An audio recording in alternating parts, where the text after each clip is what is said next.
Welcome to Africa channel. Don't forget to like the video and subscribe to help us.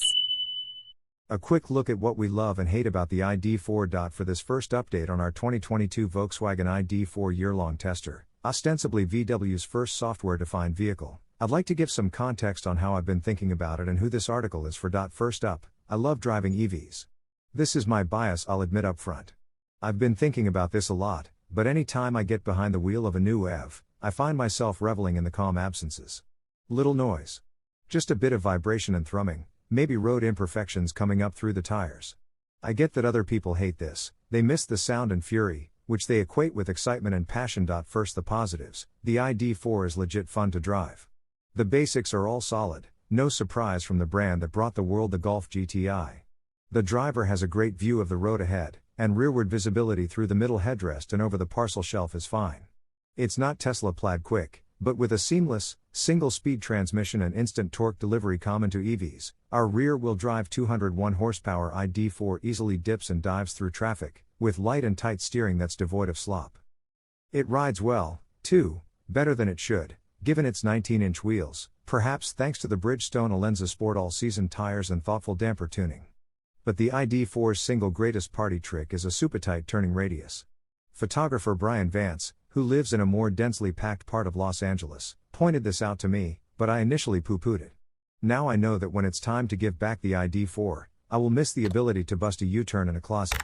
You need about 1.5x the average residential street width to successfully complete a U-turn, 31.5 feet, curb to curb, which is stunning the first time you try it. It feels like VW engineers really pushed the limits, because at full steering lock, you often get a bit of front tire judder, as the tires struggle with the tightness of the turn. Dazzling friends aside, it's a great feature to have, as we found out during the holidays during parking lot hunting excursions. Note that protecting the half shafts on AWD models adds 4.9 feet to that diameter. Christmas shopping and then packing up various fall and winter decorations revealed another great feature of the ID4, its massive cargo area. Solo pictures of the ID4 may suggest it's a smallish VW GTI-sized hatchback, but in truth, it's about 50% larger than you might think. When you see it next to other cars on the road, it clicks. The ID4 is more Honda CR-V sized, but it looks lower slung than your average crossover. ID4 designers hit its bulk with lots of happy horizontal lines and styling tricks like a black strip of lower door trim that curves upward, reducing visual mass. Inside, folding the rear seats forward creates a huge space. We'd give more points for a flat load floor, but even without it, the ID4 swallows tons of cargo. On a recent trip to the low family storage unit, we dropped off 7 large, a mix of 64 and 72 quart, plastic storage bins, 3 smaller boxes of ornaments, and a 7-foot artificial Christmas tree, broken down into 3 parts, with room to spare and the front seat available. It's not all fun and games with the ID4, however. There are several infuriating features to the vehicle, and I won't even mention the window switches in this update. We'll save those for later. Let's start with just getting into the car.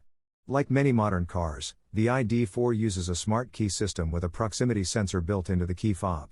The old school way would be to just hit the key fob to unlock the doors before entering, but the fuss-free way is to just walk up to the car and get in, without having to get into a pocket and touch the key. This system is a bit customizable. The user can select which doors the car opens as you approach, either all of them, or just the ones on the side you're approaching. If you opt not to use the proximity feature, you can open the doors by simply touching the inside of the recessed door handle and then pulling the door open. In theory, that is. In practice, the system can be mildly infuriating, seeming to always leave the opposite side rear door locked, just when you need it. Just make sure you dive into the vehicle menu system and select all doors open as you approach, and you should be fine.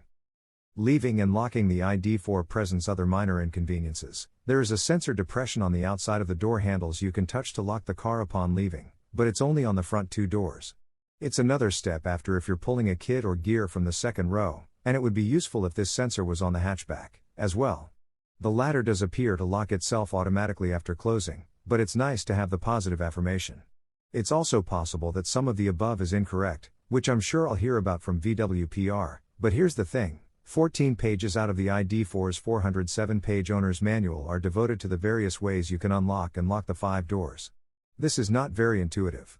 Ideally, the smart key fob should be optional, replaced by phone as key and a slick, full-featured app. As the driver, once you get into the car, the main infotainment screen lights up and prompts you to acknowledge that it's you, the driver, who set up a profile, or another guest. Every single time. More annoying, there doesn't seem to be much advantage to setting up a personalized account with the car. There are some customizable features, like slick ambient lighting, radio station presets, and maybe seating position. On higher spec models, our Pro S is manual set adjustment, but for some of the sexier apps like navigation, if your go-to is Apple CarPlay or Android Auto, the ID4's native system will not lower you over.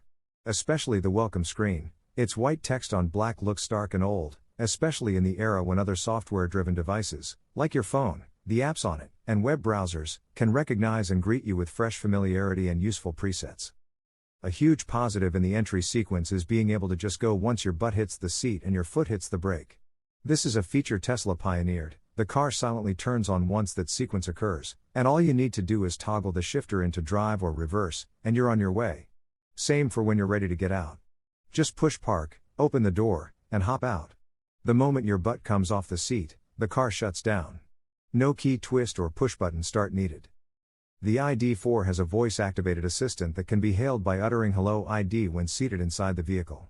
I've accidentally discovered that "Hey ID" works, as well, as do a few other combinations of words, which can be quite annoying because when the system is hailed, it quiets the entertainment or navigation system and pauses a few long moments waiting for your commands. One can also trigger the voice assistant by brushing over the small touch sensor on the right side of the steering wheel. It's a bit too sensitive for my liking and brings up the same visual and audio cue on the main infotainment screen. We have come to the end of the video. Don't forget to like the video and subscribe to our channel to help us.